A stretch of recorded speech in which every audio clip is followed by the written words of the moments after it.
Got a couple more things done on the frame building table to help me along with the Wishbone Frame project, and so I thought I'd post an update. So as we can see, the light's on, so that means we're on air. Okay, anyway, so last week Sally got the machining done to join the offset side plates to the big steel block. And so right now you can see that the motor mock-up plate is bolted into the frame, and right now really having a hard time focusing here. Oops, sorry about that. Is that better? The motor mount, front motor mount is loose. That's been cut loose a while back, and we're just trying to figure out how exactly that thing fits with the frame tubes. Pretty good news up here at the top. Now I am going to add these tensioning rods to the side so I can dial that thing in exactly. But as you can see,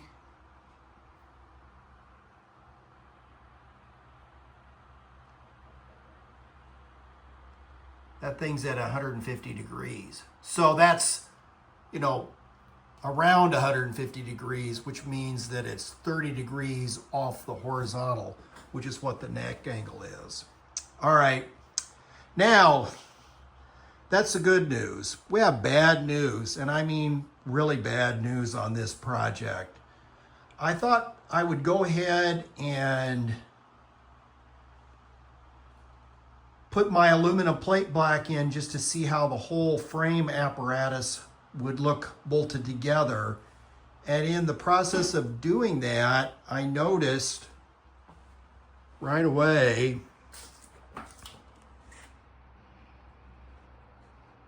you can see along here, this thing, is a nicely made aluminum plate from the factory with parallel sides.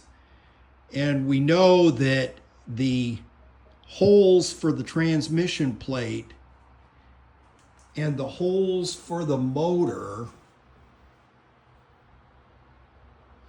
are supposed to be in a right angle grid.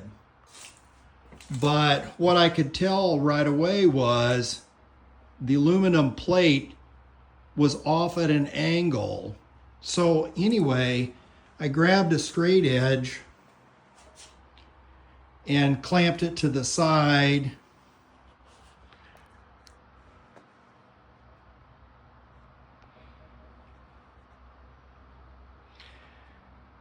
And that is no bueno.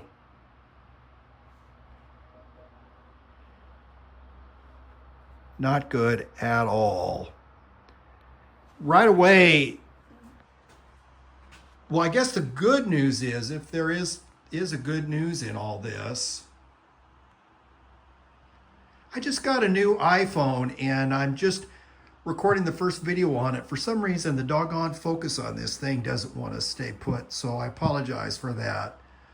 But basically, what that means is if this thing had gotten completely done, and meaning I had fixed the front of the frame and didn't know this about the back, would have had that thing mocked up and then taken apart and painted.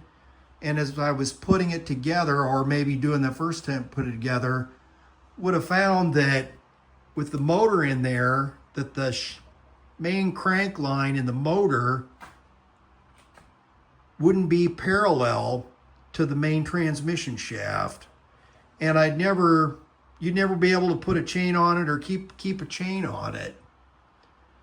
So I tried to figure out what went wrong. That was what was troubling me, because I had assumed that motor mount, and I guess the question is, if that thing had been properly machined, these holes and these holes have to be perfectly parallel in order to get this bolt grid completely with respect to each other in right angle geometry. Now, one of the things that I did, because I was curious, you can see I took and made a couple pieces of 3/8 by 16 all thread rod, and I used the front holes for the transmission plate and bolted them in. And sure enough, now this is wood stuff. I cut this block, which fits right in here, fits. But when you move it over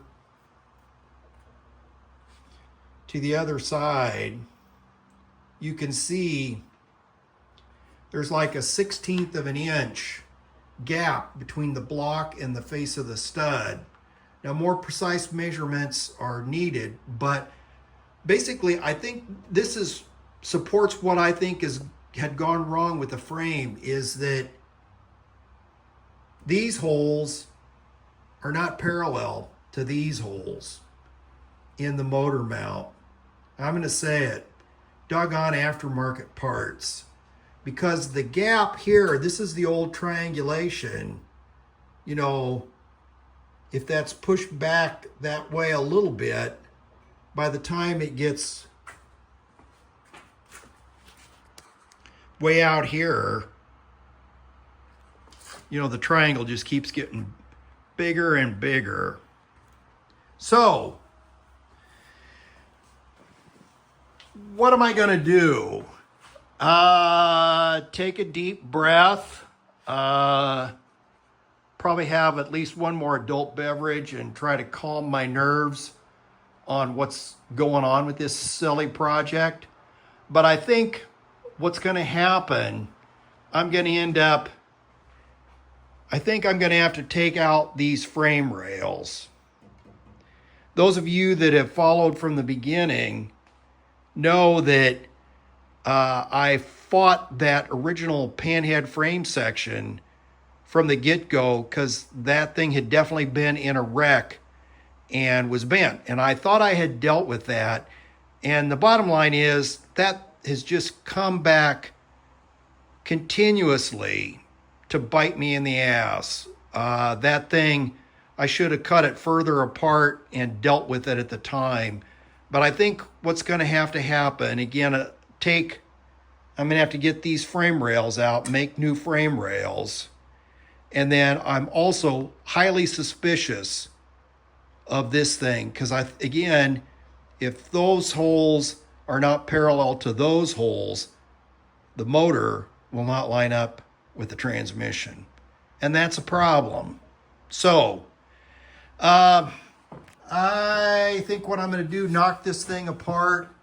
The guy that was going to do the welding is going to be out of town for a week or so. So I think I'm just going to dismantle that and get prepared to come up with a strategy for cutting it apart and redoing it. I'm going to fix it. I mean, I went to the expense of building this frame table, and the one thing that it showed me, and it was money well spent, was there was a problem with the frame, and an assumption I made with some parts were bad assumptions, and it's causing me problems now.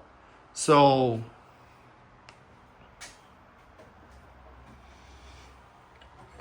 let me do this. We are off air. Like, share, comment, subscribe if you haven't.